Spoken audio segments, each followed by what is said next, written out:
আচ্ছা, শুরু করছি। আমরা করছিলাম হলো জীববিজ্ঞান প্রথম পত্রের 7 নম্বর অধ্যায় নগ্নবীজী ও আবৃতবীজী উদ্ভিদ। আজকের টপিকস গুলো হলো আবৃতবীজী উদ্ভিদের বৈশিষ্ট্য, সংক্ষেপে পুষ্প পরিচিতি, অমরাবিন্যাস, পুষ্পপত্র বিন্যাস, পুষ্প সংকেত, পুষ্প প্রতীক, এই বিষয়গুলো আমরা জানবো। তো আবৃতবীজী উদ্ভিদ সম্পর্কে সংক্ষেপে আমরা কিছু তথ্য জেনে নিই। যেসব উদ্ভিদের ফল হয় এবং বীজ ফলের অভ্যন্তরে থাকে সেসব উদ্ভিদকে আবৃতবীজী উদ্ভিদ বলা হয়। দুটি গ্রিক শব্দ থেকে অ্যাঞ্জিওস্পার্ম বা আবৃতবীজী উদ্ভিদ এসেছে। আবৃতবীজী উদ্ভিদের ইংলিশ নাম হলো অ্যাঞ্জিওস্পার্ম। গ্রিক শব্দ হলো অ্যাঞ্জিওন, যার অর্থ ভেসেল বা কন্টেনার, বাংলা পাত্র। আর গ্রিক শব্দ স্পার্মস অর্থ হলো সিড বা বীজ। তাহলে অ্যাঞ্জিওস্পার্মের বাংলা প্রতিশব্দ করা হয়েছে আবৃতবীজী উদ্ভিদ। পৃথিবীতে আবৃতবীজী উদ্ভিদের প্রজাতির সংখ্যা সবচেয়ে বেশি। শনাক্তকৃত প্রজাতির সংখ্যা 2,87,000। Reference Heywood 1967। আবৃতবীজী উদ্ভিদ অনেক ক্ষুদ্র হতে পারে, যেমন ওলফিয়া 0.1 মিলিমিটার। বাংলাদেশের ক্ষুদ্রতম আবৃতবীজী উদ্ভিদটি হলো ওলফিয়া এরহিজা। বাংলাদেশের উঁচু বৃক্ষের মধ্যে গৈলাম, গর্জন, তেলসুর প্রধান। ইউক্যালিপটাস মার্জিনাটা প্রায় 500 ফুট উঁচু হতে পারে। আমরা এবার বৈশিষ্ট্যে যাব। আবৃতবীজী উদ্ভিদ স্পোরফাইট বা রেণুধর বা ডিপ্লয়েড উদ্ভিদ। এরা পুষ্পক, যেহেতু ফুল ধারণ করে, ভাস্কুলার টিস্যু আছে। গর্ভকেশর ইংলিশ হলো কার্পেল। গর্ভকেশরের সিনোনিম হলো, আমরা বলতে পারি, স্ত্রী কেশর। তাহলে এই স্ত্রী কেশর বা গর্ভকেশর কয়টা অংশে বিভক্ত? 3টা: গর্ভাশয়, গর্ভদণ্ড, গর্ভমূল। গর্ভাশয় আবদ্ধ প্রকোষ্ঠ বিশেষ। গর্ভাশয়কে যদি আমরা ফুলের গর্ভাশয়কে যদি আমরা প্রস্থচ্ছেদ করি। স্যার, হ্যাঁ বলো। স্ত্রী কেশর আর স্ত্রী স্তবক কি এক? না না, আমরা ওগুলো সব সমস্যা আমরা শেষে করবো। স্ত্রী কেশরের স্তবকের নাম স্ত্রী স্তবক। স্ত্রী স্তবকের একটা সদস্যকে বলবো স্ত্রী কেশর। ঠিক আছে? তাহলে স্ত্রী গর্ভাশয়, স্তবকের একটা সদস্যকে। হ্যাঁ হ্যাঁ, স্ত্রী ওকে স্তবকের স্যার। একটা সদস্যকে স্ত্রী কেশর বলা হয় বা গর্ভকেশর বলা হয়। আচ্ছা, এবার আসি গর্ভাশয় আবদ্ধ প্রকোষ্ঠ বিশেষ। ফুলের গর্ভাশয় যদি আমরা প্রস্থচ্ছেদ নিই, তাহলে আমরা সেখানে অনেকগুলো প্রকোষ্ঠ দেখতে পাবো। ডিম্বক গর্ভাশয়ের অভ্যন্তরে সৃষ্টি হয়। নিষেকের পর ডিম্বক বীজে পরিণত হয়। এই কারণে বীজ ফলের ভিতরে আবৃত অবস্থায় থাকে। পরাগায়নের সময় পরাগরেণু ফুলের গর্ভমুণ্ডে পতিত হয়। এদের শুক্রাণু ফ্লাজেলাবিহীন। এদের কোনো প্রকার আর্কিগোনিয়া সৃষ্টি হয় না। এদের দ্বিনিষেক ঘটে। নিষেকের পর শস্য, এই জন্য ডিপ্লয়েড হয় এবং এই শস্যকে আমরা ইংলিশে এন্ডোস্পার্ম বলব। জাইলেম টিস্যুতে প্রকৃত ভেসেল কোষ, ফ্লোয়েম টিস্যুতে সঙ্গী কোষ থাকে। বীজে একটি বা দুটি বীজপত্র থাকে, যার জন্য আমরা অনেকে বলি একবীজপত্রী বা দ্বিবীজপত্রী। গ্যামেটোফাইট খুব সংক্ষিপ্ত, পরনির্ভরশীল, সুস্পষ্ট জনক্রম বিদ্যমান। তাহলে এগুলো ছিল আবৃতবীজী উদ্ভিদের বৈশিষ্ট্য। এবার আমরা যেটা যাব সেটা হলো ফুল সম্পর্কে আমাদের পরিচিতি। ফুলের বিভিন্ন অংশ রয়েছে, সেগুলো স্যার, বলো। সুস্পষ্ট জনক্রম আর হেটারোমরফিক, এই দুটা কি একই? হ্যাঁ হ্যাঁ হ্যাঁ, একই। এদের বা হেটারোমরফিক, কারণ এদের স্পোরোফাইটিক দশাটা হলো দীর্ঘস্থায়ী হবে আর গ্যামেটোফাইটিক দশাটা হলো ক্ষণস্থায়ী হবে। আচ্ছা, এবার আসি ফুল সম্পর্কে পরিচিতি। ব্র্যাক্ট বা মঞ্জুরি পত্র, যে ক্ষুদ্রাকৃতির পাতা বা পাতার ন্যায় অঙ্গের পক্ষে কোনো ফুল হতে পারে বা পুষ্প মঞ্জুরি হতে পারে, তা জন্মেই তাকে ব্র্যাক্ট বা মঞ্জুরি পত্র বলে। তাহলে একটা ব্র্যাক্ট থেকে ফুলও তৈরি হতে পারে বা একটা মঞ্জুরি পত্র। পুষ্প মঞ্জুরি মানে অনেকগুলো ফুলের একটা মঞ্জুরি। তাহলে একটা ফুলও তৈরি হতে পারে, আবার অনেকগুলো ফুলও তৈরি হতে পারে একটা ব্র্যাক্ট থেকে। ব্র্যাকটিওল বা উপমঞ্জুরি পত্র, ব্র্যাক্টের পরের স্তবক ব্র্যাক্টের ন্যায় অঙ্গ থাকলে তাকে ব্র্যাকটিওল বা উপমঞ্জুরি পত্র বলা হয়। সব ফুলে ব্র্যাক্ট ও ব্র্যাকটিওল থাকে না। আমরা এখানে একটা চিত্র দেখছি, আমরা এটা হলো পিসাম স্যাটিভাম অর্থাৎ মটরশুটি। তো এই মাঝখানের ছবিটা একটু দেখো, এই যে গোড়ায় আমরা দেখতে পাচ্ছি পাতার মতো একটা গঠন দেখতে পাচ্ছি, এই যে গোড়ায় পাতার মতো গঠন। এরকম পাতার মতো গঠন থাকলে সেটাকে আমরা বলবো ব্র্যাক্ট, ব্র্যাক্ট বা মঞ্জুরি পত্র। আর উপরের দিকে আবার দেখতে পাচ্ছি এটা একটা পুষ্প মঞ্জুরি, অনেকগুলো ফুল এখানে আছে। তাহলে প্রত্যেকটা ছোট যে পুষ্পিকা আছে, এই পুষ্পিকার গোড়ায় দেখো পাতার মতো আরো একটা গঠন দেখতে পাচ্ছি, এই যে পাতার মতো আরেকটা গঠন। তাহলে এটাকে আমরা বলবো উপমঞ্জুরি পত্র। তাহলে এই মঞ্জুরি পত্র থাকবে ফুলের গোড়ায়। পুষ্প মঞ্জুরি কোনটা, পুরাটা? হ্যাঁ, এই যে এটা পুরাটাই হলো একটা পুষ্প মঞ্জুরি, মানে অনেকগুলো ফুল, এখানে অনেকগুলো ফুল আছে, এই জন্য এটাকে আমরা বলবো পুষ্প মঞ্জুরি। তাহলে পুষ্প মঞ্জুরির আচ্ছা, গোড়ায় গোড়ার একটু পাতার মতো অংশ ওইটা হচ্ছে ওটাই হলো মঞ্জুরি পত্র মঞ্জুরি বা পত্র। হ্যাঁ বা ব্র্যাক্ট, ওটাকে আমরা বলবো মঞ্জুরি পত্র বা ব্র্যাক্ট। আবার দেখো যে প্রত্যেকটা ফুলের গোড়ায় পাতার মতো আরো একটা ছোট গঠন রয়েছে, সেটাকে আমরা বলছি উপমঞ্জুরি পত্র বা ব্র্যাক্টিওল। বুঝতে পেরেছো? প্রত্যেকটা ফুলের জি গোড়ায় স্যার। আবার দেখতে পাচ্ছি উপমঞ্জুরি পত্র আছে। ওকে, তাহলে এরকম একটা পুষ্প মঞ্জুরিও হতে পারে। আবার কোনো কোনো ক্ষেত্রে দেখা যায় যে একটা ফুলের গোড়াতেই মঞ্জুরি পত্র আছে, আবার উপমঞ্জুরি পত্র আছে। তাই এখানে আমরা যে ছবিটা দিয়েছি সেটা হলো একটা পুষ্প মঞ্জুরির ছবি দিয়েছি। স্যার, ব্র্যাকটিওল কোথায় দেখা যায়? এই যে ব্যাকটিওল উপরে দেখানো দেখতে হয়েছে, পাচ্ছি না। এই যে ব্যাকটিওল এখানে দেখানো ও, আছে, ব্যাকটিওলস প্রেজেন্ট, এই যে পাতার মতো প্রত্যেকটা ছোট ছোট ফুল আছে, এই ফুলের গোড়ায় এই যে পাতার মতো কতগুলো গঠন দেখা যাচ্ছে। এটাও মঞ্জুরি পত্রের মতোই সাইজ। ঠিক আছে, তাহলে আমরা কি বুঝতে পেরেছি মঞ্জুরি পত্র আর উপমঞ্জুরি পত্র? জি স্যার। আচ্ছা, এবারে আমরা আসবো পুষ্পাক্ষ বা ফ্লোরাল এক্সিস। যে অক্ষের উপর পুষ্পের 4টি স্তবক সজ্জিত তাকে পুষ্পাক্ষ বলা হয়। আমরা এই একটা ছবি দেখতে পাচ্ছি, একটা আদর্শ ফুলের লম্বচ্ছেদ। তাহলে এই যে নিচে যে আমরা নিচেরটা হলো বৃন্ত, বৃন্তের উপরে যে অংশটা আছে এটাই হলো পুষ্পাক্ষ। এই অক্ষের উপরে ফুলের বিভিন্ন স্তবক সজ্জিত। এখানে কয়টা স্তবক? বৃতি, এটা হলো দলমণ্ডল, পুংস্তবক, আর এটা হলো স্ত্রী স্তবক। তাহলে 4টা স্তবক এই অক্ষে স্যার, প্রথম সাজানো। স্তবক কি? বৃতি? বৃতি, হ্যাঁ, প্রথম স্তবক বৃতি, দ্বিতীয় স্তবক হলো দলমণ্ডল, তৃতীয় স্তবক হবে পুংস্তবক, আর চতুর্থ স্তবক হবে স্ত্রী স্তবক। তাহলে সবচেয়ে বাইরে থাকবে বৃত্তাংশ এবং সবচেয়ে ভিতরে থাকবে স্ত্রী স্তবক। তাহলে এই 4টা স্তবক এটা বড় নিচে গোড়ায় একটা প্রশস্ত একটা অক্ষে সাজানো থাকে, সেই অক্ষটাই হলো পুষ্পাক্ষ।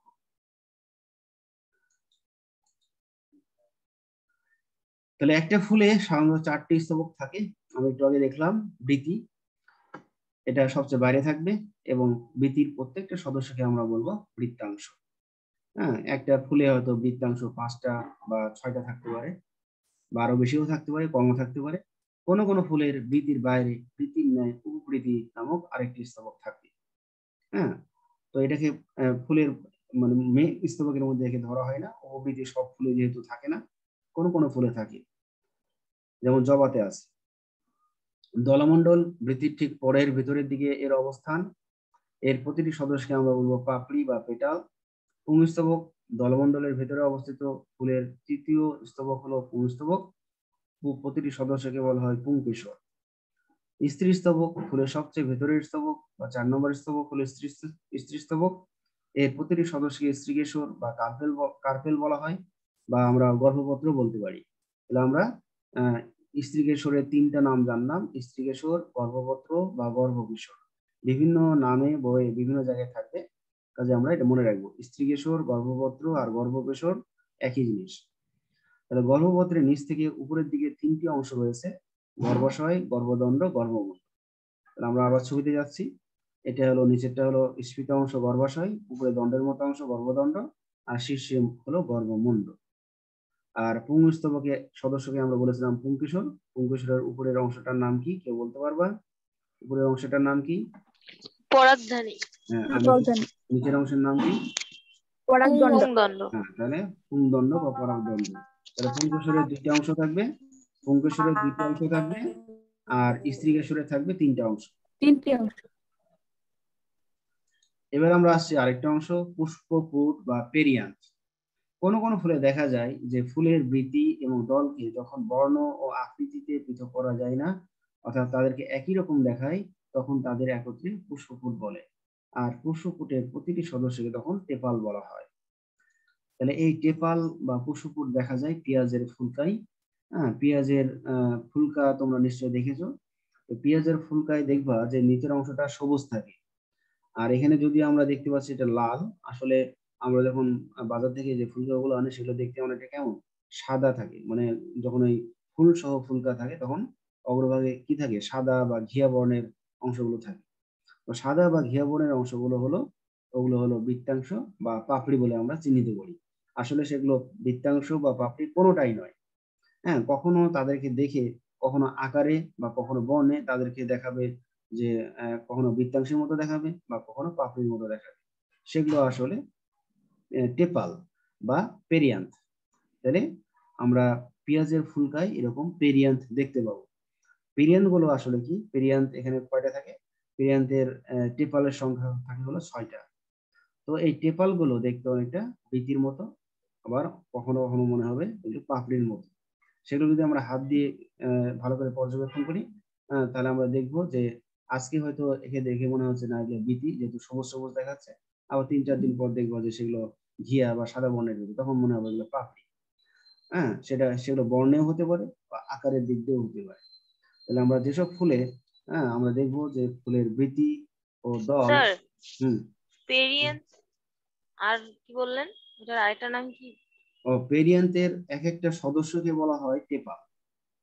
ঠিক আছে পেরিয়ান্থ হলো স্যার, যে, পেরিয়েন্ট আর পুষ্পপুট এক? হ্যাঁ, পেরিয়ান্থ হলো পুষ্পপুট এক, পেরিয়ান্থ হলো ইংলিশ নাম, পুষ্পপুট হলো বাংলা নাম। তাহলে ফুলের বৃতি এবং আচ্ছা, দলকে আমরা কি দ্বারা পৃথক করতে পারছি না, বর্ণ দ্বারাও পৃথক করতে পারছি না, আবার আকৃতি দ্বারাও পৃথক করতে পারছি না, তখন আমরা তাদের নাম দেব পুষ্পপুট। এবং পুষ্পপুটের প্রতিটি সদস্যকে বলবো টেপাল। ঠিক আছে। আমরা ধান ফুলেও পুষ্পপুট দেখবো, ধানেও পুষ্পপুট আছে তোমাদের। এই সিলেবাসে ধানের আমরা পুষ্পপুট আঁকবো। তো ওখানে আমরা দেখবো যে ওখানে পুষ্পপুট আছে, এবং ধানের পুষ্পপুটের ক্ষেত্রে আমরা দেখবো যে পুষ্পপুট টেপাল গুলো লডিকিউলে পরিণত হয়। তো এই সমস্ত টার্ম আমরা পরের ক্লাসে জেনে নিব। তো যাই হোক, এখন আমরা আরো কিছু টার্ম আছে, যেমন পুষ্পমঞ্জরি বা পুষ্পবিন্যাস, ইনফ্লোরেসেন্স। কাণ্ডের শীর্ষমুকুল অথবা কাক্ষিমুকুল থেকে উৎপন্ন শাখা বা শাখাতন্ত্রের উপর পুষ্পের বিন্যাস পদ্ধতিকে পুষ্পমঞ্জরি বলা হয়। যেমন আমরা এখানে দেখলাম, হ্যাঁ, এটা হলো একটা পুষ্পমঞ্জরি। একটা আহ, নিচেরটা হলো মঞ্জরি দণ্ড, আর এই মঞ্জরি দণ্ডে অনেকগুলো ফুল জন্মেছে, তাহলে এটা একটা পুষ্পমঞ্জরি বলা যেতে পারে। উভলিঙ্গ পুষ্প, যে পুষ্পে, কাক্ষিক মুকুলটা কোনটা?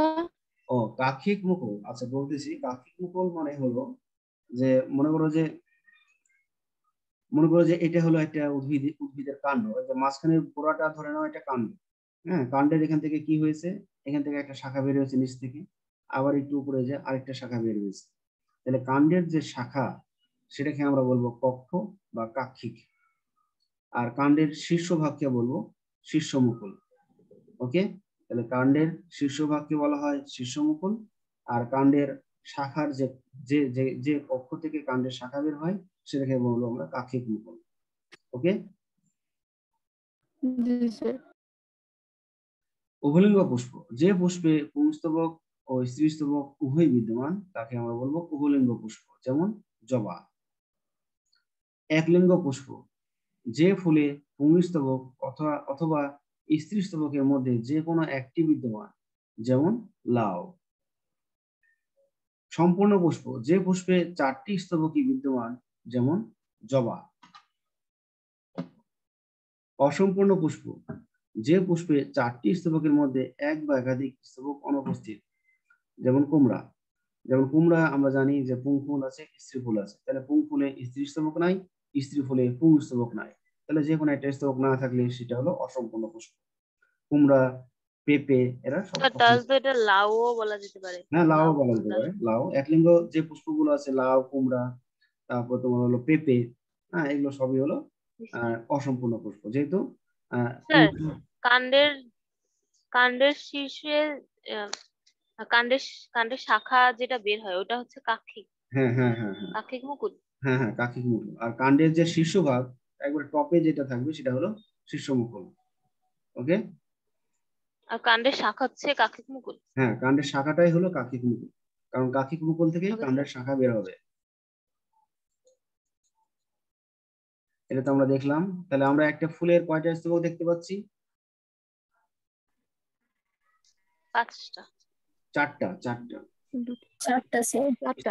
স্তবক স্তবক হলো 4টা। আর আমরা যদি বলি একটা ফুলের অংশ কয়টি, তখন আমরা অংশ বলবো 5টা। 5টা। হ্যাঁ, তখন আমরা পুষ্পাক্ষকে ধরে নেব। তো তাহলে বৃতি কোনো হচ্ছে স্তবক না? হ্যাঁ, বৃতি স্তবক, বৃতি স্তবক। তাহলে আমরা ফুলের অংশ যখন বলবো তখন কি বলবো? পুষ্পাক্ষ, বৃতি, দল, পুংস্তবক, স্ত্রীস্তবক। আর যখন আমরা বলবো ফুলের স্তবক কয়টি, তখন বলবো 4টি: বৃতি, দল, পুংস্তবক, স্ত্রীস্তবক। ঠিক আছে? আচ্ছা, এবারে আসছি আমরা আরেকটা টার্ম, সেটা হলো অমরা বিন্যাস। তাহলে গর্ভাশয়ের ভিতরে যে টিস্যু থেকে ডিম্বক উৎপন্ন হয় সেই টিস্যুকে অমরা বা প্লাজেন্টা বলা হয়। গর্ভাশয়ের ভিতরে অমরার বিন্যাস পদ্ধতিকে বলা হয় অমরা বিন্যাস। অমরা বিন্যাস বিভিন্ন রকম হতে পারে, যেমন একপ্রান্তীয় বা মার্জিনাল। এক্ষেত্রে এক প্রকোষ্ঠযুক্ত গর্ভাশয়ের এক কিনার বরাবর অমরা থাকে, যেমন শিম, ল্যাবল্যাব, পারপোরিয়াস। আমরা ছবিতেও দেখতে পারি। এটা হলো মার্জিনাল বা একপ্রান্তীয় অমরা বিন্যাস। এটা গর্ভাশয়ের প্রস্থচ্ছেদ করা হয়েছে। গর্ভাশয়কে যদি আড়াআড়ি ভাবে কাটি, তাহলে আমরা এরকম এটা গঠন দেখতে পাবো। শিম ফুলের গর্ভাশয়কে যদি আমরা কাটি, তাহলে এরকম আমরা গঠন দেখতে পাবো। তাহলে এখানে আমরা দেখতে পাচ্ছি এখানে প্রকোষ্ঠ একটাই, এই জন্য বলা হচ্ছে এক প্রকোষ্ঠযুক্ত গর্ভাশয়ের এক প্রান্ত হতে অমরা তৈরি হয়েছে। তাহলে এই অংশটা হলো অমরা, আর গোলাপি অংশটা হলো ডিম্বক। তাহলে গর্ভাশয়ের যে টিস্যু হতে ডিম্বক তৈরি হয় তাকে বলা হয় অমরা। তাহলে উপরের অংশটা হলো অমরা, আর নিচের অংশটা হলো ডিম্বক। স্যার উপরের অংশ কোনটা, মানে যেটা কালো, হচ্ছে গোলাপি কালার? মানে গোলাপি কালার যেখান থেকে শুরু হয়েছে সেই অংশটাই হলো অমরা। আমার কার্সর যেখানে আছে সেটাই হলো অমরা। আর এই অমরা নামক টিস্যু থেকে, স্যার একটা বিন্দু হচ্ছে অমরা নাকি? হ্যাঁ হ্যাঁ, মনে করো যে এখানে কতগুলো টিস্যু থাকে, এই অংশটা হলো, হ্যাঁ এই অংশটা হলো আমরা বলতে পারি, আমরা দেখি এটা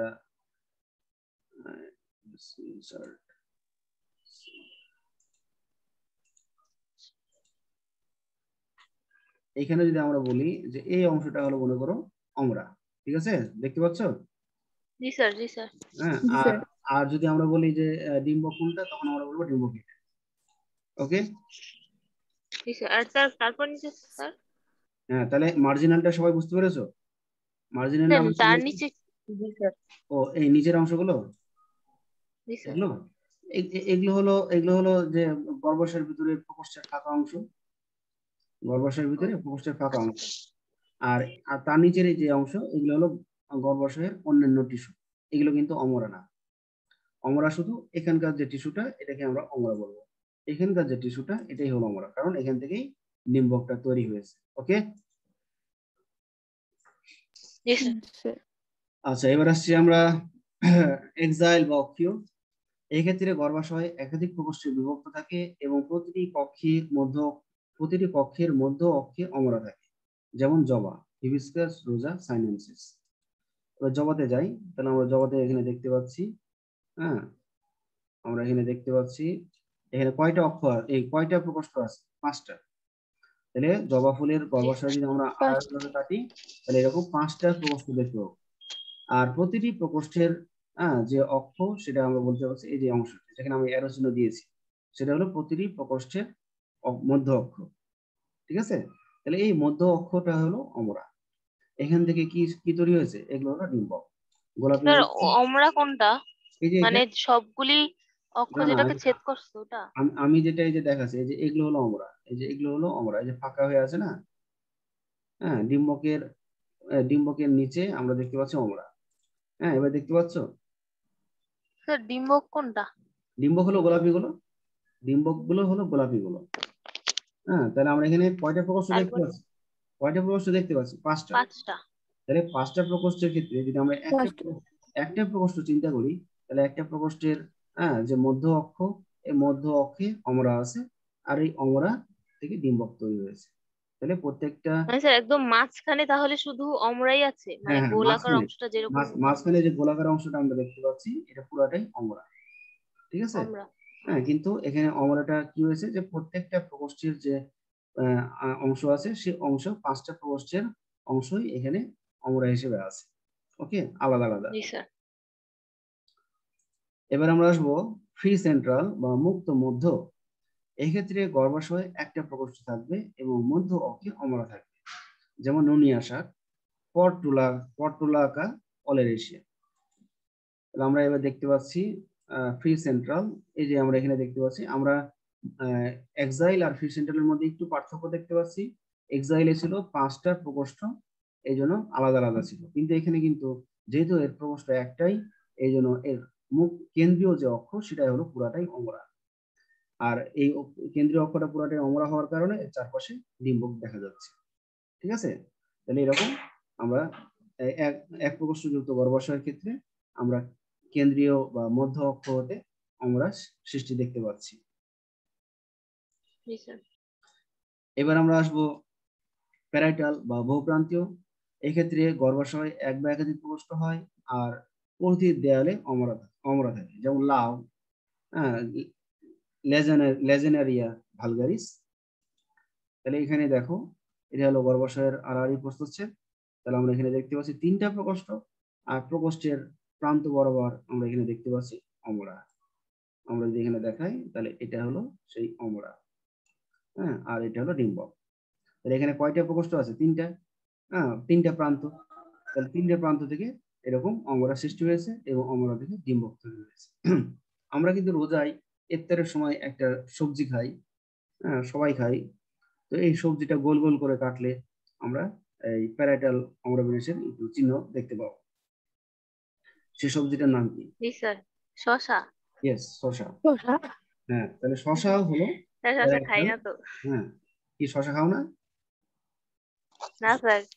ও আচ্ছা, যাক, তুমি খাও না, কিন্তু অনেকেই খায়। তাহলে সুপারফিশিয়ালটা হলো যে এক্ষেত্রে গর্ভাশয় একাধিক প্রকোষ্ঠে বিভক্ত থাকে এবং অমরা প্রস্থপ্রাচীর বা বিভেদ প্রাচীরে বিভক্ত থাকে, যেমন নিমফাইয়া, নচালি, শাপলা। তাহলে আমরা এখানে দেখতে পাচ্ছি এটা হলো সুপারফিশিয়াল অমরা বিন্যাস। তাহলে আমরা এখানে দেখতে পাবো যে এখানে আমরা অনেকগুলো প্রকোষ্ঠ দেখতে পাচ্ছি, প্রায় 10টা প্রকোষ্ঠ, এবং প্রত্যেকটা প্রকোষ্ঠের মাঝখানে আমরা দেখতে পাচ্ছি যে বিভেদ প্রাচীর, অ্যারো চিহ্ন যেটা দেওয়া আছে সেটা হলো একটা বিভেদ প্রাচীর, অর্থাৎ 2টা প্রকোষ্ঠের মাঝখানে প্রস্থপ্রাচীর। তাহলে এই প্রস্থপ্রাচীরের গা থেকে অমরা তৈরি হয়। প্রস্থপ্রাচীরের কোনটা? প্রস্থপ্রাচীরটা হলো এই যে 2টার মাঝখানে যে ফাঁকা অংশ, ঠিক আছে, 2টা প্রকোষ্ঠের মাঝখানে ফাঁকা অংশ না, এগুলোই হলো প্রস্থপ্রাচীর, বা আমরা বলতে পারি বিভেদ প্রাচীর। প্রস্থপ্রাচীর বা বিভেদ প্রাচীর কাকে বলে? যে গর্ভাশয়ের 2 প্রকোষ্ঠের মাঝখানের অংশ। তাহলে এই বিভেদ প্রাচীরের বা প্রস্থপ্রাচীরের গা মানে কি? গাত্র। এই গাত্র হতে গাত্রে অমরা আছে, এই যে অমরা, আর অমরা থেকে তৈরি হয়েছে ডিম্বক। তাহলে প্রস্থপ্রাচীরের বিভেদ প্রাচীর বা প্রস্থপ্রাচীরের গাত্র হতে যদি অমরা তৈরি হয়, তখন তাকে আমরা বলবো গাত্রীয় অমরা বিন্যাস। স্যার, অমরাটা এখানে কোথায়? এই যে ধরে নাও, এই যে এটা অমরা, আমি যে অ্যারো চিহ্ন দিয়েছি সেটা একটা অমরা, বা আমরা আরেকটা এখানে দেখাতে পারি, এটাও অমরা। ডিম্বক যেখান থেকে তৈরি হয়েছে সেটাই হলো অমরা, বা এটা হলো মনে করো যে অমরা। বুঝতে পেরেছো? জি স্যার।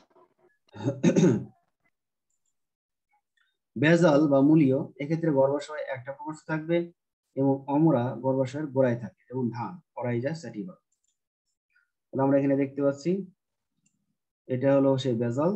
আমরা এখানে দেখতে পাচ্ছি যে গোড়ায়, তাহলে গর্ভাশয় হলো এক প্রকোষ্ঠযুক্ত, এবং এই এক প্রকোষ্ঠযুক্ত গর্ভাশয়ের মূল দেশ বা গোড়ায় অমরা তৈরি হয়েছে, আর অমরা থেকে ভিতরে ডিম্বক তৈরি হয়েছে।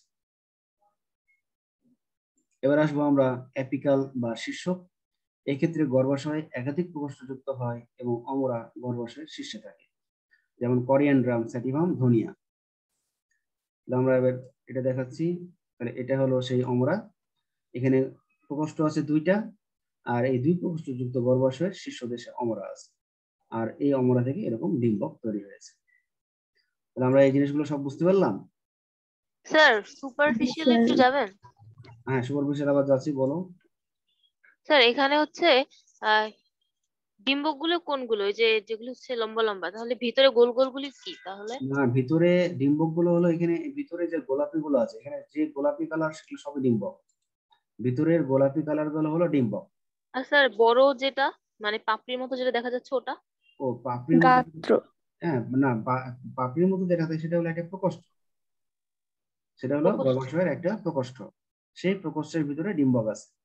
আর গাত্র হলো কোনটা? গাত্র হলো দুইটা প্রকোষ্ঠের মাঝখানে, হ্যাঁ, মাঝখানের অংশটা হলো বিভেদ প্রাচীর বা প্রস্থপ্রাচীর, আর প্রস্থপ্রাচীরের গা হলো ধরে নিতে হবে এই প্রকোষ্ঠের গা। ঠিক আছে? জি স্যার। এবার আমরা যাব আরেকটা টার্ম, অ্যাস্টিভেশন বা পুষ্পপত্র বিন্যাস। মুকুল অবস্থা, মুকুল অবস্থা মানে বোঝায় যে ফুলের কচি অবস্থা বা ফুলের কলি অবস্থা। তাহলে মুকুল অবস্থায় ফুলের বৃত্তাংশগুলো অথবা পাপড়িগুলো পরস্পরের সাথে যেভাবে বিন্যস্ত থাকে তাকে আমরা বলবো পুষ্পপত্র বিন্যাস। পুষ্পপত্র বিন্যাস কয়েক রকম হতে পারে, যেমন ওপেন বা মুক্ত। হ্যাঁ, ওপেন বা মুক্ত। হ্যাঁ, ঝড় আসতেছে, তোমাদের ওদিকে আসতেছে নাকি?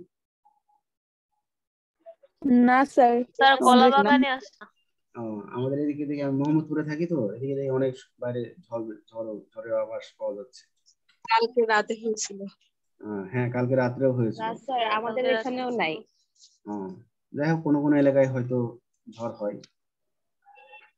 আচ্ছা, যেটা আমরা বলছিলাম, হ্যাঁ, তাহলে মুকুল অবস্থায় বৃত্তাংশগুলো বা পাপড়িগুলো পরস্পরের সাথে যেভাবে বিন্যস্ত থাকে তাকে পুষ্পপত্র বিন্যাস বলে। তাহলে পুষ্পপত্র বিন্যাস কখন দেখা যাবে? কোন অবস্থায়? ফুলের কোন অবস্থায় দেখা যাবে? মুকুল অবস্থায়। মুকুল অবস্থায়। গুড। তাহলে আমরা এরকম পুষ্পপত্র বিন্যাস কয়েক রকম দেখবো। একটা ওপেন বা মুক্ত। এই ক্ষেত্রে ফুলের বৃত্তাংশ বা পাপড়িগুলো পরস্পর থেকে বেশ দূরে অবস্থান করবে এবং একটি অপরটির প্রান্ত স্পর্শ করে না। গন্ধরাজের বীথির পুষ্পপত্র বিন্যাস। বলো স্যার, মুকুল অবস্থা শেষ হয়ে গেলে কি আমরা আর এই বিন্যাসগুলো দেখতে পাবো না? না, তখন দেখতে পাবো কিন্তু বুঝতে পারবো না। হয়তো আমরা পাপড়ি হয়তো বিন্যাসটা একটু ভালো করে লক্ষ্য করলে হয়তো বুঝতে পারবো, আবার কোনো কোনো ফুলের নাও বুঝতে পারি। জি স্যার। তাহলে আমরা এখানে আসি যে মুক্ত, তাহলে এরকম বৃত্তাংশ বা পাপড়িগুলো এরকম একটু দূরে দূরে থাকবে। এবার আসবো প্রান্তস্পর্শী। তাহলে প্রান্তস্পর্শী বা ভালভেট হলো কি? যে এই ক্ষেত্রে মুকুল অবস্থায় ফুলের বৃত্তাংশ বা পাপড়িগুলোর প্রান্ত পরস্পরকে স্পর্শ করছে বলে মনে হচ্ছে, তখন তাকে আমরা বলবো প্রান্তস্পর্শী বা ভালভেট, যেমন জবার বৃত্তাংশ। আবার আমরা এখানে দেখতে পাচ্ছি বাঁকানো বা টুইস্টেড।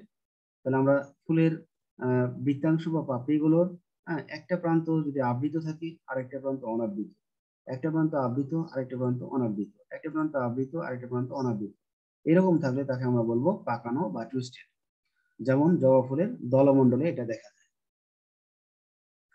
এবার আসবো ইমব্রিকেট।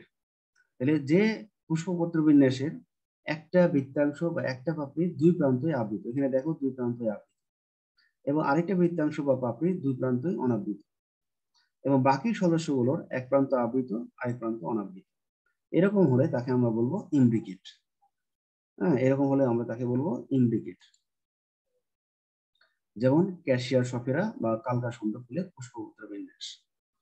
কুইনকানশিয়াল, এই ধরনের পুষ্পপত্র বিন্যাসে দুটি বৃত্তাংশ বা পাপড়ি ভেতরে এবং দুটি বাইরে থাকে, যেমন পেয়ারা, সিরিয়াম, গুয়াজাভা ফুলের পুষ্পপত্র বিন্যাস। তাহলে এবারে দেখো কুইনকানশিয়াল, এটার দুইটা প্রান্তই আবৃত, এটারও দুইটা প্রান্তই আবৃত, অর্থাৎ দুইটার দুই প্রান্ত আবৃত। আবার দেখো এটা এবং এটা, এই দুইটা প্রান্তই অনাবৃত, এবং এর চেয়ে যদি বেশি সদস্য থাকে তাদের এক প্রান্ত আবৃত আরেক প্রান্ত অনাবৃত। এবার আসছি আমরা ভেক্সিলারি। এক্ষেত্রে সবচেয়ে বড় পাপড়ি, মানে পাঁচটির মধ্যে যেটা সবচেয়ে বড়, এটা সবচেয়ে পেছনে থাকবে এবং তার পাশের দুই প্রান্তকে ঢেকে রাখে এবং পাশের অপর দুই প্রান্তকে ঢেকে রাখে। প্রজাপতি সম ফুলে এমন পুষ্পপত্র বিন্যাস দেখা যায়, যেমন শিম, ল্যাব পারপুরিয়াস। এই শিম ফুলের পুষ্পপত্র বিন্যাস এরকম। তাহলে আমরা এখানে দেখতে পাচ্ছি এটা হলো ভেক্সিলারি। তাহলে সবচেয়ে বড় পাপড়ি বা বৃত্তাংশ সবচেয়ে পিছনে থাকবে, এটা বড় থাকবে, এবং এই বড় পাপড়িটি তার চেয়ে আকারে ছোট যে মাঝারি আকৃতির পাপড়ি, তার একটা প্রান্ত আবৃত রাখবে আরেকটা প্রান্ত অনাবৃত, একটা প্রান্ত আবৃত আরেকটা প্রজাপতি সম মানে? হ্যাঁ, বলতেছি প্রজাপতি সম মানে বলতেছি। হ্যাঁ, এরপর আমরা আসবো যে এই মাঝারি আকৃতির পাপড়ি গুলো যেগুলো আছে বা বৃত্তাংশ, তাদের যে ছোট যে দুইটা পাপড়ি বা বৃত্তাংশ আছে তাদের এক প্রান্ত আবৃত আরেক প্রান্ত অনাবৃত, এক প্রান্ত আবৃত আরেক প্রান্ত অনাবৃত। তাহলে শিম ফুল সবাই দেখেছো, গাছে যখন শিম ফুল ফোটে না স্যার। যাদের গ্রামের বাড়ি আছে তারা অবশ্যই দেখেছো, আমি নিজেও দেখেছি। হ্যাঁ, তো এই শিম ফুলের পেছনের পাপড়িটি হয় সবচেয়ে বড় এবং প্রজাপতির মতো, জি স্যার। হ্যাঁ প্রজাপতির মতো মেলে থাকে বলে মনে হয়। এই জন্য বলা হচ্ছে প্রজাপতি সমূহ, মানে ফুলটা দেখতে অনেকটা প্রজাপতি। সেটা মুকুল অবস্থা ছাড়াও বোঝা যায়। হ্যাঁ, মুকুল অবস্থা ছাড়াও বোঝা যায়, পুষ্পিত অবস্থায় বোঝা যায়। তাহলে আমরা পুষ্পপত্র বিন্যাস সম্পর্কে জানলাম। আচ্ছা, তোমাদের আজকে ক্লাস শেষ করতে আরেকটু 10 মিনিট মতো সময় লাগতে পারে, পরে যারা জয়েন করেছে আবার জয়েন হবে, ঠিক আছে? জি স্যার। এবার আসছে আমরা পুষ্প সংকেত। পুষ্পের লিঙ্গ, বিভিন্ন স্তবক, প্রত্যেক স্তবকের সদস্য সংখ্যা, তাদের সম ও অসম সংযুক্তি, মঞ্জুরিপত্রের উপস্থিতি ও অনুপস্থিতি প্রভৃতি তথ্য যে সংকেতের সাহায্যে প্রকাশ করা হয় তাকে পুষ্প সংকেত বা ফ্লোরাল ফর্মুলা বলে। তো পুষ্পের অংশ ইংরেজি বর্ণমালা, বাংলা বর্ণমালা। বাম সাইডে আমরা দেখতে পাচ্ছি মঞ্জুরিপত্র।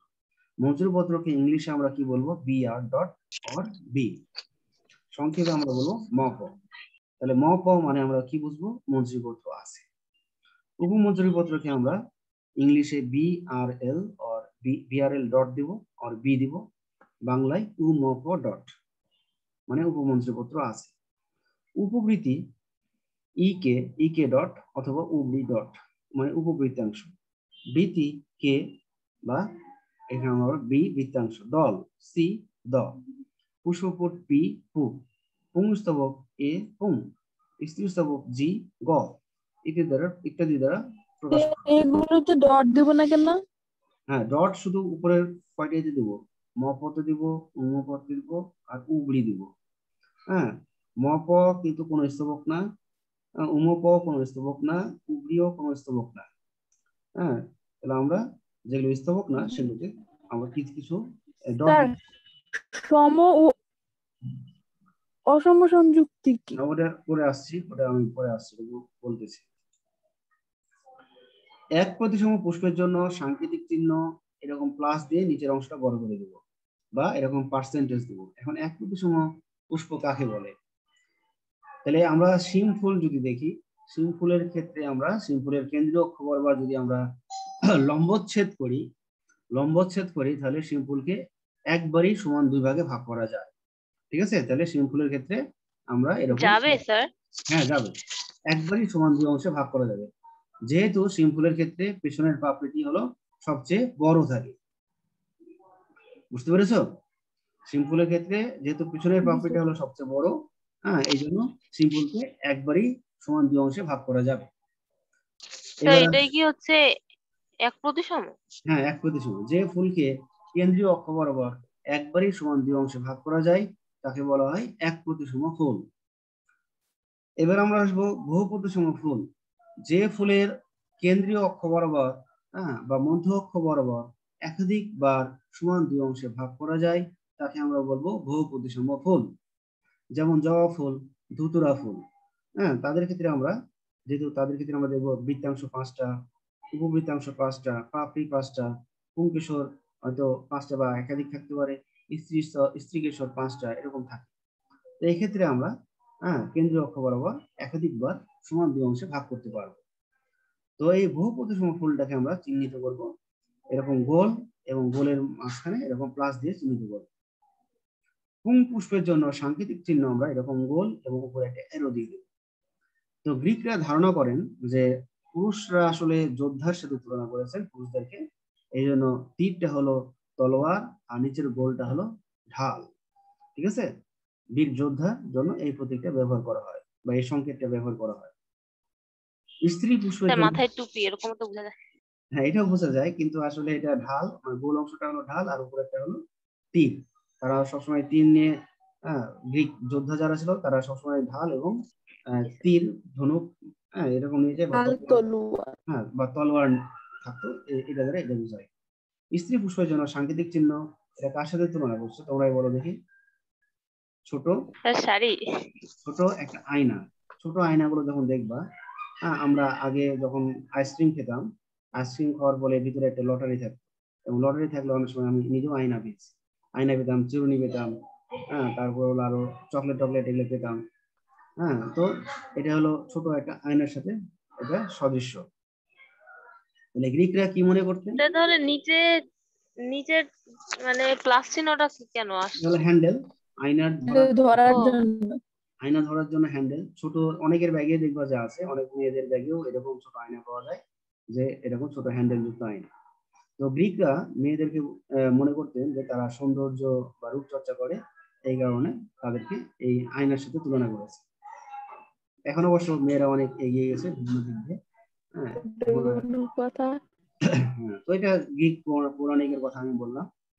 উভলিঙ্গ ফুলের জন্য সাংকেতিক চিহ্ন হলো এরকম একটা চিহ্ন থাকবে, অর্থাৎ দুইটাই আছে। আবার পরের চিহ্নটা কিভাবে দিল, যে উপরের মাথায় পরের অর্ধবৃত্ত? চিহ্নটা আমরা যে উপরে যে অ্যারো আছে, অ্যারোটা না দিয়ে আমরা এরকম একটা গোল, মানে একটা হাফ। তো এটা কি হিসাবে দেওয়া হয়েছে? মানে ওটা তো ছিল ওইটা যোদ্ধা। বোঝানোর জন্য, তলোয়ার বা তীর এগুলো বোঝানোর জন্য। বহু সংখ্যক অনেক বোঝাতে সাংকেতিক চিহ্ন হলো ইনফিনিটি, এরকম ইনফিনিটি বোঝায়। সমসংযোগ, এই যে একজন প্রশ্ন করেছিল সমসংযোগ কি, এখন আমরা আসছি। সমসংযোগ বোঝালে এরকম ব্র্যাকেট দিব। তাহলে ব্র্যাকেট, মনে করো ধরো যে বৃত্তিতে বৃত্তাংশ আছে 5টা, এবং 5টা বৃত্তাংশ একটা প্রান্ত আরেকটা প্রান্তের সাথে সংযুক্ত লেগে আছে, তখন তাকে আমরা বলবো সমসংযোগ। তাহলে ফুলের একই স্তবকের সদস্যদের মধ্যে যে সংযোগ, তাকে আমরা বলবো সমসংযোগ। ঠিক আছে? মনে করো পুংকেশর অনেকগুলো আছে, কিন্তু পুংকেশর গুলো পরস্পরের সাথে সংযুক্ত, তাহলে আমরা বলবো পুংস্তবক সমসংযোগ। ওকে? জি স্যার। অসম সংযোগ, তাহলে দুইটি ভিন্ন স্তবক, ফুলের দুইটি ভিন্ন স্তবকের সদস্যদের মধ্যে যে সংযোগ, তাকে আমরা বলবো অসম সংযোগ। ধরে নাও একটা পাপড়ির সাথে একটা পুংকেশর লেগে আছে, তাহলে পাপড়ি হলো দলমণ্ডলের অংশ, আর পুংকেশর হলো পুংস্তবকের অংশ। তাহলে দুইটা ভিন্ন স্তবক, ভিন্ন স্তবকের সদস্যদের মধ্যে যে সংযোগ, তাকে আমরা অসম সংযোগ বলবো। তখন আমরা এরকম একটা চিহ্ন দিতে পারি, বা আমরা আরো একটা চিহ্ন এখানে লিখিনি, সেটা হলো একটা সরল স্যার রেখা। স্তবকের মধ্যে সংযোগ নাকি হ্যাঁ, স্তবকের সদস্যদের মধ্যে সংযোগ? স্তবকের সদস্যদের মধ্যে সংযোগ, স্তবকের সদস্যদের মধ্যে সংযোগ। স্তবক যেমন পুংস্তবকের সদস্য হলো পুংকেশর, আর দলমণ্ডলের সদস্য হলো পাপড়ি, তাহলে পাপড়ির সাথে পুংকেশরের সংযোগ অসম সংযোগ। তাহলে আমরা সেই সংকেত এটা দ্বারা প্রকাশ করব, অথবা আমরা একটা লম্বা টান দিয়ে দেবো সরল রেখা, হ্যাঁ, সেটা দিয়েও অসম সংযোগ বোঝায়। অধিগর্ভ, অধিগর্ভ হলো আমরা গ লিখে নিচে দাগ দিব। অধিগর্ভ গর্ভাশয় মানে হলো যে গর্ভাশয় সব নিচে থাকবে, ফুলের গর্ভাশয় অন্যান্য স্তবকের সব নিচে থাকবে, হ্যাঁ, সেটা হলো অধিগর্ভ গর্ভাশয়, যেমন জবা ফুল। অধগর্ভ গর্ভাশয়, এক্ষেত্রে কি হবে, গর্ভাশয় থাকবে সবার উপরে, ফুলের অন্যান্য স্তবকের উপরে গর্ভাশয় থাকবে, তখন আমরা গ লিখে উপরে একটা দাগ দিয়ে দেব। তাহলে এই হলো তাহলে বিভিন্ন চিহ্ন। আমরা এবার আসছি যে জবা ফুলের একটা সংকেত আমরা এখানে দেখতে পাচ্ছি, পুষ্প সংকেত। তাহলে আমরা প্রথম যে চিহ্ন, সেটা দিয়ে আমরা কি বোঝাবো, ফুলটি বহু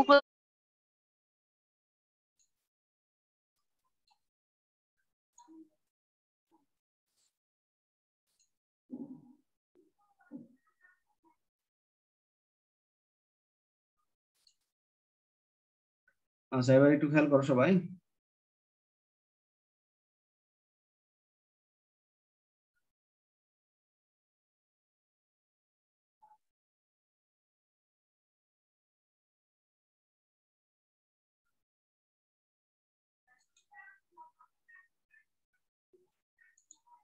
সবার উপরে থাকবে। অধিগর্ভ, হুম, আচ্ছা স্যার। আমি আবার বের করছি। এখানে হলো যে অধিগর্ভ, অধিগর্ভ মানে হলো গর্ভাশয় সবার নিচে থাকবে, ঠিক আছে? গর্ভাশয় সবার নিচে থাকবে, হ্যাঁ, গর্ভাশয়ের উপরে থাকবে ধরো বৃদ্ধি দল, তারপর হলো পুংকেশর, এগুলো সব থাকবে। আর গর্ভাশয়টা থাকবে, মানে গর্ভাশয় বা স্ত্রীকেশরটা থাকবে সব নিচে। আর স্যার বইয়ে তো লেখা যায় গর্ভাশয় অন্য সব স্তবকের উপরে থাকলে তাকে অধিগর্ভ বলে, গর্ভাশয় বলে, অধিগর্ভ গর্ভাশয় বলে। আচ্ছা দাঁড়া দেখি, যেটা কি হাইপোগাইনাস, তাই না? জি স্যার, হাইপো তো অধ মনে হয়। না না, হাইপো হলো সমানে অধি, নিচে না? হাইপোই হলো অধি, হাইপোগ্যানাসটাই হলো অধি, অধিগর্ভ গর্ভাশয়। স্যার ঠিকই আছে। আমি দেখছি, দাঁড়ান।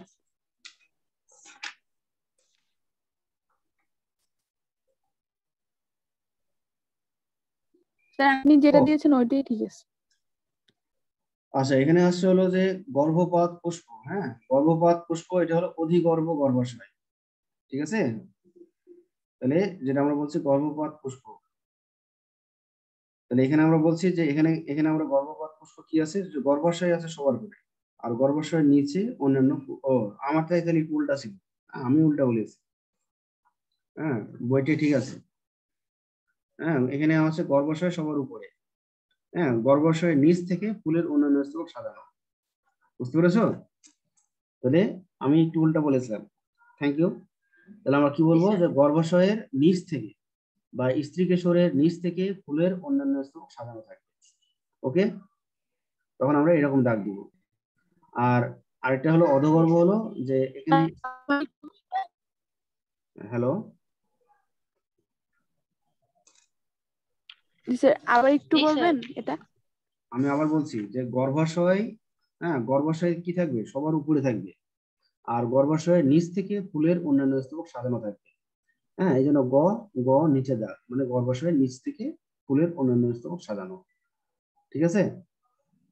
আর অধগর্ভ মানে কি, গ উপরে দাগ, মানে গর্ভাশয় থাকবে, গর্ভাশয়ের উপর থেকে, এখানে গর্ভাশয় থাকবে নিচে, আর গর্ভাশয়ের উপর থেকে ফুলের অন্যান্য স্তবক সাজানো থাকবে, এই জন্য গ লিখে উপরে দাগ। ওকে। আর আরো একটা আছে, যেটা এখানে আরো একটা আছে, সেটা এখানে দেখানো হয় নাই, সেটা হলো অর্ধ অর্ধ অধিগর্ভ, সেটাকে বলা হয় অর্ধ অধিগর্ভ। সেক্ষেত্রে আমরা কি দিব, এরকম গ লিখবো, এবং গ লিখে মাঝখানে একটা দাগ দিব, এরকম একটা মাঝখানে দাগ। হ্যাঁ, তাহলে এই অর্ধ অধিগর্ভকে আমরা কি বলবো, যে গর্ভাশয়ে, হ্যাঁ গর্ভাশয়ের চারপাশ থেকে বা গর্ভাশয়ের পরিধি বরাবর ফুলের অন্যান্য স্তবক সাজানো থাকে, তখন সেটাকে আমরা বলবো অর্ধ অধিগর্ভ। ওকে, ওটা লাগে না। স্যার গর্ভাশয়ের কি বরাবর হবে? গর্ভাশয়ের মানে মাঝ বরাবর। হ্যাঁ, মানে আমি যদি দেখাই, দাঁড়াও, আমরা এটা নিয়ে আসি।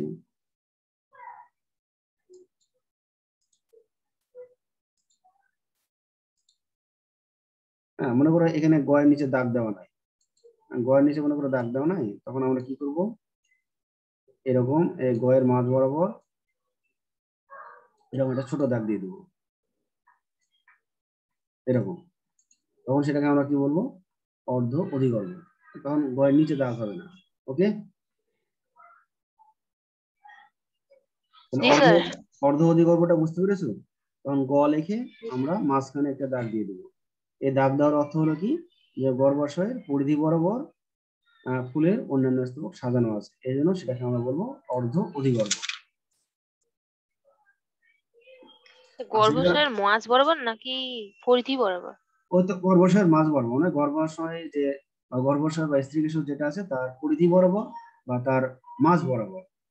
হ্যাঁ, মানে তার পরিধি মানে কি, তার চারপাশ বা মাঝ, মাঝ বরাবর। গর্ভাশয়ের ভিতরে তো আর থাকবে না, তার চারপাশেই হবে।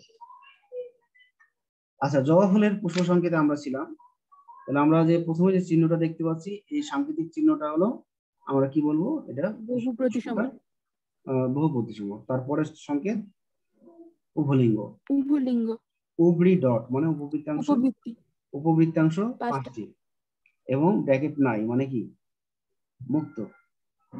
মুক্ত, বৃত্তাংশ 5টি, ব্র্যাকেট আছে, যুক্ত। যুক্ত। দলমণ্ডলে পাপড়ি যুক্ত, 5টি এবং মুক্ত। পুংকেশর অসংখ্য, যুক্ত। পুংকেশর দলের সাথে লাগানো, এই যে উপরে অসম সংযোগ দেখতে পাচ্ছি, পুংকেশর দললগ্ন। গর্ভাশয় অধিগর্ভ, গর্ভপত্র 5টি, আর গর্ভপত্র 5টি সংযুক্ত। আচ্ছা, এখানে আমরা আর প্রথমে যেহেতু ম প উম প দেওয়া নাই, কাজে আমরা বুঝবো যে মঞ্জুরিপত্র ও মঞ্জুরিপত্র থাকে না, এটা প্রথমে আমাদের বলে নিতে হবে। কারণ যখন আমরা পুষ্প সংকেত লিখতে যাবো, তখন ফুলটা যদি আমাদের হাতে থাকে, যখন আমরা প্র্যাকটিক্যাল করবো, জবা ফুলের প্র্যাকটিক্যাল তোমরা করবা, তখন আগে দেখবো মঞ্জুরিপত্র আছে কিনা। মঞ্জুরিপত্র কিভাবে বুঝবা, যে জবা ফুলের যে বৃন্ত, সেই বৃন্তের গোড়ায় পাতার মতো কোনো গঠন আছে কিনা সেটা দেখতে হবে। তাহলে আমরা ব্যাখ্যাটা বুঝতে পারলাম। এবার আসি ধান। ধানের ক্ষেত্রে দেখো মপ উমপ দুটাই আছে, মানে মপ মানে মঞ্জুরিপত্র, মঞ্জুরিপত্র, উমপ মানে উপমঞ্জুরি। মঞ্জুরিপত্র আছে। তবে মপ আর উমপর ক্ষেত্রে একটা তোমাদের আছে বেনিফিট, সেটা হলো কি যে কয়টা সংখ্যা কয়টা সেটা লিখতে হয় না। যেমন আমরা উপবৃত্তি বৃত্তি বা দলমন্ডলে আমরা সংখ্যাগুলো লিখছি, কিন্তু মপ আর উমপ একটাই থাক আর 1000টাই থাক, জয়টাই থাক, আমরা সংখ্যা লিখবো না। তাহলে মঞ্জুরিপত্র উপমঞ্জুরিপত্র আছে কিনা সেটাই আমাদের জাস্ট উল্লেখ করতে হবে। এই চিহ্ন মানে কি? উপবৃত্তির ক্ষেত্রেও কি এরকম একই না, কথা প্রযোজ্য? উপবৃত্তিতে উপবৃত্তাংশ সংখ্যা কয়টা সেটা উল্লেখ করতে হবে। ও, যেমন জবা ফুলে আমরা যেটা দেখি 3 থেকে 10টা। পরীক্ষায় তোমরা যখন জয়টা দেখবা, কেউ 3টা দেখতে পারো, কেউ 4টা দেখতে পারো, কেউ কারো ফুলে হয়তো 7টা আছে। তাহলে উপবৃত্তাংশ এরকম জবা ফুলের ক্ষেত্রে 3 থেকে 10টা থাকে। আচ্ছা, ধানের ক্ষেত্রে আমরা যেটা বললাম, তাহলে এই চিহ্নটা দ্বারা আমরা কি বুঝবো? এক এক প্রতিসম। প্রতিসম। এরপরে আসছে উভলিঙ্গ, পুংকেশর, সরি, পু মানে কি? উপলিঙ্গ। পুষ্পপুট। পু মানে পুষ্পপুট, পুষ্পপুটে টেপাল 2টি, মুক্ত। পুংকেশর 3 + 3 মানে 3টি করে 2 আবর্তে সজ্জিত, অর্থাৎ 6টি আছে। পুংকেশর 6টি, 3টি করে 2 আবর্তে সজ্জিত। গর্ভাশয় অধিগর্ভ, গর্ভপত্র 1টি, মুক্ত। তাহলে এই কথাগুলো এখানে বলা আছে। তাহলে সবাই বুঝতে পেরেছো সংকেতগুলো? জি স্যার। স্যার। আচ্ছা, এবার আমরা যেটা আসবো সেটা হলো পুষ্প প্রতীক। আমরা ওই মাতৃঅক্ষরটা পরে আসছি। পুষ্প প্রতীক কাকে বলে? যে প্রতীকের সাহায্যে একটি পুষ্পের মাতৃ অক্ষের সাপেক্ষে এর বিভিন্ন স্তবকের পুষ্পপত্রগুলোর অবস্থান, সংখ্যা, সমসংযোগ, অসমসংযোগ, পুষ্পপত্র বিন্যাস, অমরা বিন্যাস প্রভৃতি বৈশিষ্ট্য দেখানো হয়, তাকে পুষ্প প্রতীক বলে। ঠিক আছে? তাহলে আমরা এখানে তো সবগুলোই বুঝেছি। পুষ্পপত্রগুলোর অবস্থান কেমন সেটা আমরা জানি, সংখ্যা, সমসংযোগ, অসমসংযোগ, পুষ্পপত্র বিন্যাস, অমরা বিন্যাস, এই সবটা আমরা বুঝেছি। এখন আমরা এখানে বুঝি নাই মাতৃ অক্ষটা কি। এবার আসি মাতৃ অক্ষ। তাহলে যে অক্ষ বা এক্সিস হতে পুষ্প জন্মে তাকে মাতৃ অক্ষ বলা হয়। তাহলে এই ফুলটার মাতৃ অক্ষ দেখো, এই যে এটাকে আমরা বলছি মাতৃ অক্ষ। তাহলে ফুলের কাণ্ডের যে অক্ষ থেকে ফুল তৈরি হয় বা ফুল প্রস্ফুটিত হয়, সেই অক্ষকে আমরা বলবো মাতৃ ফুল অক্ষ। কোনটা এখানে? এই যে গোলাপিটা, গোলাপি, আমি এই গোলাপি যে চিত্রটা দেখতে পাচ্ছ, এটাই হলো ফুল। এটা হলো ফুল, ফুলের পাপড়ি, এটা হলো বৃত্তাংশ, এটা হলো বৃন্ত। আর নিচে আমরা দেখতে পাচ্ছি পাতার মতো একটা গঠন, সেটা হলো মঞ্জুরিপত্র। এটা হলো একটা অতসী ফুল। তাহলে অতসী ফুলের এখানে স্যার মাতৃ অক্ষটা মাত্র, কোনটা স্যার? সবুজ কালার যেটা দিচ্ছেন ওটা? না, সবুজ কালারটা এখানে বোঝানো হয়েছে কোনটা ফুলের সামনের অংশ আর কোনটা ফুলের পিছনের অংশ। তাহলে এই অ্যারো চিহ্ন দিয়ে আমরা যেটা যেদিকে মাতৃ অক্ষ, আমরা যদিও এটাকে বলছি মাতৃ অক্ষ, এই যেটা, হ্যাঁ, আসল মাতৃ অক্ষ হলো যে এইটা। আমি আবার একটু দেখাই, সেটটা নিয়ে আসি। মাতৃ অক্ষ আসলে হবে এই অংশটা, এই যে এটা। ঠিক আছে? তাহলে মাতৃ অক্ষ কোনটাকে বলবো? যে অক্ষ হতে কাণ্ডের, যে অক্ষ হতে কাণ্ডের হতে পারে, কাণ্ডের শাখা প্রশাখার হতে পারে, যে অক্ষ হতে ফুল সৃষ্টি হয়, সে অক্ষকে আমরা বলবো মাতৃ অক্ষ। মাতৃ অক্ষ দ্বারা বোঝায় ফুলের পিছনের অংশ। আর মাতৃ অক্ষের ঠিক বিপরীতেই আছে মঞ্জুরিপত্র। তাহলে মঞ্জুরিপত্রটা হলো কি? একটা ফুলের বৃন্তের গোড়ায় বা একটা পুষ্প মঞ্জুরির মঞ্জুরি দণ্ডের গোড়ায় যে পাতার মতো গঠন থাকে তাকে বলা হয় মঞ্জুরিপত্র। তাহলে মঞ্জুরিপত্র দ্বারা ফুলের সামনের অংশ বোঝায়, আর মাতৃ অক্ষ দ্বারা ফুলের পিছনের অংশকে বোঝায়। তাহলে আমরা কি মাতৃ অক্ষ সবাই বুঝতে পেরেছি? মাতৃ অক্ষ মানে কি? যে অক্ষ থেকে ফুল সৃষ্টি হয়। স্যার মঞ্জুরি পত্রটা হচ্ছে কোত্থেকে উৎপন্ন হবে? মঞ্জুরিপত্র এটা হবে, একটা ফুল যদি হয় তাহলে একটা ফুলের যে গোটা বা বৃন্ত আছে তার গোড়া থেকে হতে পারে। আর যদি অনেকগুলো ফুলের একটা পুষ্প মঞ্জুরি হয়, সেই পুষ্প মঞ্জুরির মঞ্জুরি দণ্ডের গোড়া থেকে মঞ্জুরিপত্র সৃষ্টি হতে পারে।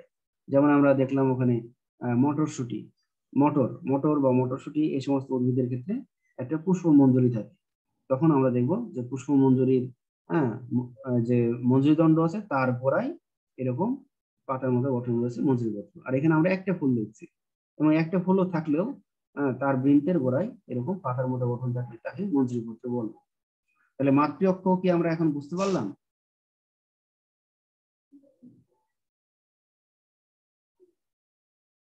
মাতৃ অক্ষ কি বুঝতে পেরেছি না? বুঝো নাই এখনো? রেসপন্স পাচ্ছি না। আর আসছে। হুম।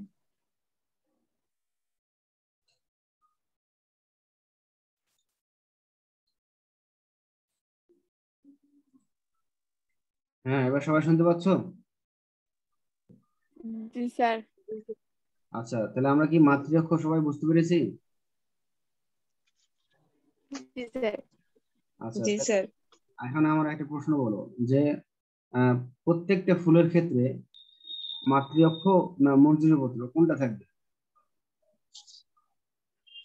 মাতৃ অক্ষ। অবশ্যই মাতৃ অক্ষ। মাতৃ অক্ষ ছাড়া ফুল হবে না। আর মঞ্জুরি পত্র কোনো কোনো ফুলে থাকে। মাতৃ অক্ষর সঠিকভাবে শনাক্ত করতে না পারলে সঠিক পুষ্পবতীক অঙ্কন করা সম্ভব নয়। আচ্ছা, এখন আমরা ধানের আর জবা ফুলের পুষ্পবতীক আঁকানো শিখব। তাহলে আমরা ধান ফুলের ক্ষেত্রে দেখেছিলাম যে ধান ফুলের গর্ভাশয়ের অমরাবিন্যাস কি ছিল? মূলীয়। তাহলে আমরা এখানে মূলীয় অমরাবিন্যাসের ছবিটা এঁকে দেবো। হ্যাঁ, এরপরে আমরা বলবো কি যে পুংকেশর কয়টা ছিল ধান ফুলের? 6টা ছিল। এবং আমরা বলেছিলাম 3+3 মানে 3টি করে 2 আবর্তে সজ্জিত। তাহলে আমরা এখানে দেখতে পাচ্ছি স্যার এখানে মূলীয় তো বোঝা যায় না, মূলীয় তো একটু নিচ থেকে একটু হ্যাঁ মানে একটু খাঁজ নিশ্চয়ই থাকার কথা। এখানে এখানে এত বোঝা যায় না, কারণ এখানে আমরা যেহেতু একটা অনেকগুলো চিত্র আঁকবো, তো এখন অত পুঙ্খানুপুঙ্খ রূপে না হলেও এটা চলে। তা সেরকম গোল দিয়ে এরকম গোল দিলেও হবে, বা তোমরা নিচ দিয়ে যদি আরেকটু এটা একটু এরকম ব্যাখ্যা দিয়ে দিতে পারো। আচ্ছা স্যার। তো যাই হোক, তো আমরা এরকম গর্ভাশয়ের অমরাবিন্যাসটা আঁকবো। আমরা বলেছিলাম গর্ভাশয়ের চারপাশে এখন আমরা দেখবো পুংকেশরের বিন্যাস। তাহলে পুংকেশর কি আছে যে 3+3 মানে 3টি করে 2 আবর্তে সজ্জিত। তাহলে এই 3টা মিলে একটা আবর্ত, পরের 3টা আরেকটা আবর্তে সজ্জিত আছে। আমরা বলেছিলাম ধান ফুলে পুষ্পপুট থাকে। তাহলে ধান ফুলের পুষ্পপুট বা পুষ্পপুটের টেপাল হলো 2টি, আর এই টেপাল 2টি লডিকুলে পরিণত হয়। তো লডিকুল জিনিসটা কি আমরা পরের ক্লাসে জানবো। এরপরে আমরা আসবো যে লেমা আর প্যালিয়া এখানে আছে। লেমা মানে স্যার এই অধ্যায় তো শেষ না, তাহলে আরেকটা ক্লাস কোথায় পাবো? এই অধ্যায় কি শেষ? ও শেষই তো। না না, আছে তো, আছে আছে আছে আরেকটা না স্যার, ওই এই অধ্যায় তো শেষ। পোয়েসি গোত্রের শনাক্তকারী বৈশিষ্ট্য, আর এটা হলো মালভেসি গোত্রের শনাক্তকারী বৈশিষ্ট্য আছে না? মালভেসি গোত্র শনাক্তকারী ও বৈশিষ্ট্য হয়ে গেছে। না স্যার। এগুলো আছে তো, তখন ওখানে আমি লডিগুলটা বোঝাই দেবো। তো যাই হোক, এখন আমরা আসছি প্যালিয়া মানে হলো উপমঞ্জুরি পত্র, আর লেমা মানে হলো মঞ্জুরি পত্র। তো আমরা এখানে লেমা দেখতে পাচ্ছি প্যালিয়াকে ঢেকে রেখেছে, হ্যাঁ আবৃত রেখেছে, প্যালিয়ার 2 প্রান্ত আবৃত। তাহলে আমরা এখানে লেমা মানে মঞ্জুরিপত্র আর প্যালিয়া মানে উপমঞ্জুরিপত্র আমরা দেখতে পাচ্ছি, এবং সব উপরে আমরা মাতৃ অক্ষ দিয়েছি। আচ্ছা, এখন এই পুষ্পবতীক আঁকানোর একটা নিয়ম আছে। এখন ধরে নাও আমরা আবার একটা সরলরেখা নিই। যদি আমরা এখানে একটা সরলরেখা আঁকি,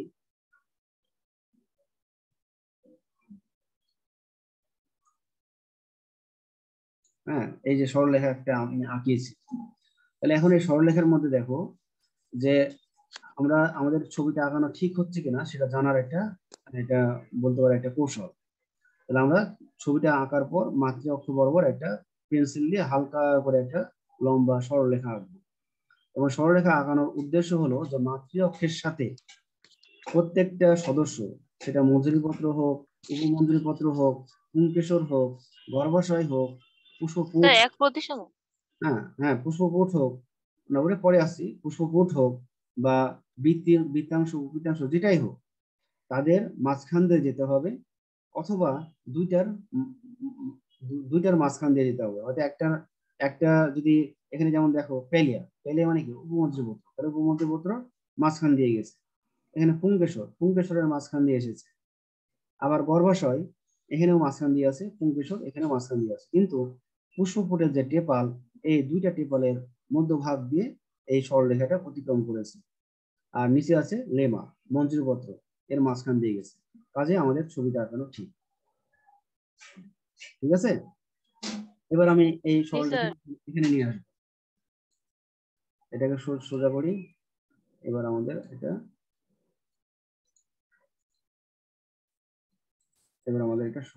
আরেকটু, হ্যাঁ এবার ঠিক আছে। এখন আমরা আসবো জবা ফুলের পুষ্পবতী। তাহলে জবা ফুলের পুষ্পবতীকে আমরা কি জানি? জবা ফুলের গর্ভসাগর অমরবিন্যাস কেমন ছিল? অক্ষীয়। হ্যাঁ, এখানে কিন্তু অক্ষীয় অমরবিন্যাস সুন্দর বোঝা যাচ্ছে, তাই না? জি স্যার। জি স্যার। আচ্ছা, এখন এই অমরবিন্যাসের চারপাশে তোমরা দেখো একটা গোল একটা অংশ দেওয়া আছে যেখানে পুংকেশরগুলো লেগে আছে। হ্যাঁ, আমরা যখন মালবেশী গোত্রের শনাক্তকারী বৈশিষ্ট্য করবো তখন ওখানে একটা বৈশিষ্ট্য দেখবা যে পুংকেশরের পুংদণ্ডগুলো একত্রে মিলিত হয়ে একটা গর্ভকেশরীয় নালিকা গঠন, সরি, পুংকেশরীয় নালিকা গঠন করে।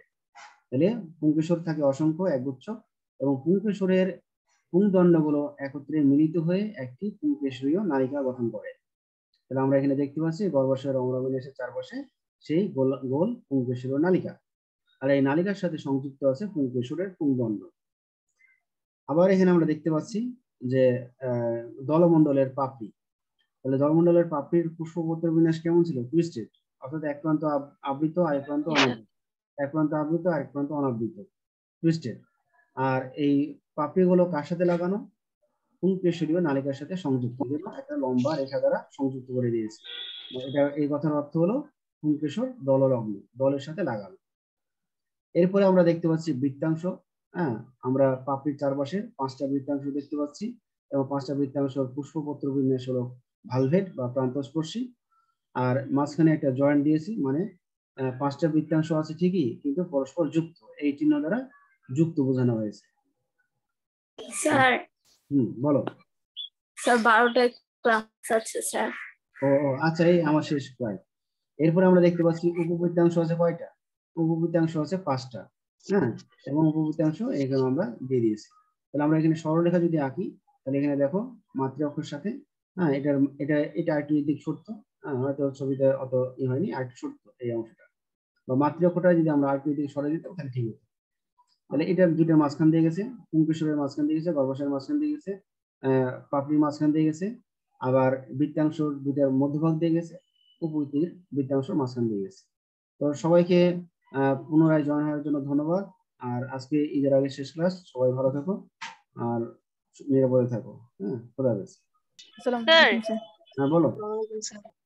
স্যার, এটাকে 5টা ভাগে ভাগ করা যেত না? যেহেতু হ্যাঁ, এটা প্রতিসম তো বহুপদী পা সময়।